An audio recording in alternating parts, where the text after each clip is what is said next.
ભુજ નગરપાલિકાને હાલ નર્મદાથી લગભગ 38થી 39 MLD પાણી રેગ્યુલર બેસિસ પર મળે છે, જે તે સાથે જે બોરના રીએક્ટિવેશન કરેલા છે ત્યાંથી 4-5 MLD પાણી લઈને ભુજને પાણીનો જથ્થો અત્યારે પૂરતો મળી રહે છે.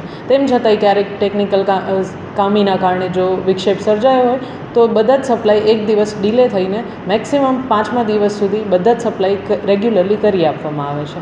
અત્યારે ગેરકાયદેસર પાણીના કનેક્શન જે મેઇન લાઇનમાંથી લેવામાં આવ્યા હોય, ખોટી મોટરો લગાડીને લેવામાં આવ્યા હોય અથવા તો કોમર્શિયલ કોમ્પ્લેક્સીસ દ્વારા ગેરકાયદેસર જોડાણ મેળવવામાં આવેલા હોય તો તે બધા જ કનેક્શન્સ કાપવાની ઝુંબેશ હાથ ધરાઈ છે અને છેલ્લા 2 દિવસમાં ઘણા જ ગેરકાયદેસર કનેક્શનો કપાયા છે.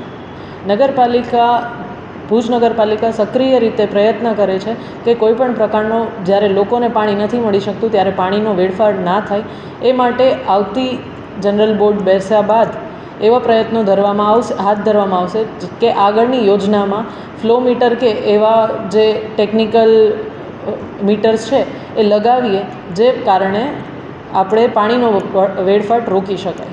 પ્રજાને મારી નમ્ર અપીલ છે કે ઘણી વખત ઉનાળાના કારણે આપને પાણી ઓછું પડવાના પ્રશ્નો ઉદ્ભવતા હોય છે, તો આપ ગમે ત્યારે નગરપાલિકાનો સંપર્ક સાધી શકો છો અને નગરપાલિકા દ્વારા પૂરતા પ્રયત્નો કરવામાં આવે છે કે આપને પૂરતો પાણીનો જથ્થો મળી રહે.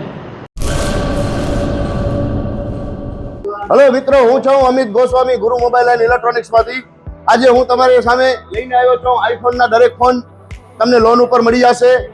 સેમસંગના અલ્ટ્રા સિરીઝ પણ તમને લોન ઉપર મળી જશે અને એના સિવાય બ્રાન્ડ કોઈ પણ કંપનીના હશે એનામાં પણ લોન થઈ જશે અને દરેક ફાઇનાન્સ આપણી પાસે ઉપલબ્ધ છે. હું આનંદ ગોસ્વામી, ગુરુ મોબાઈલ એન્ડ ઇલેક્ટ્રોનિક્સ.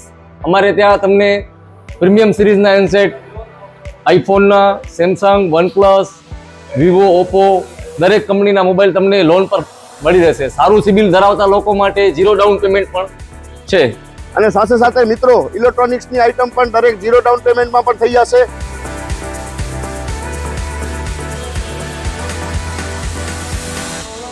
હા મિત્રો, આપણો લોકેશન છે, અગર તમે ગામડેથી આવો છો તો જુબેલી ગ્રાઉન્ડથી આવશો તો સંતોષીમાના મંદિર પાસે આપણી દુકાન છે ગુરુ મોબાઈલ એન્ડ ઇલેક્ટ્રોનિક્સ.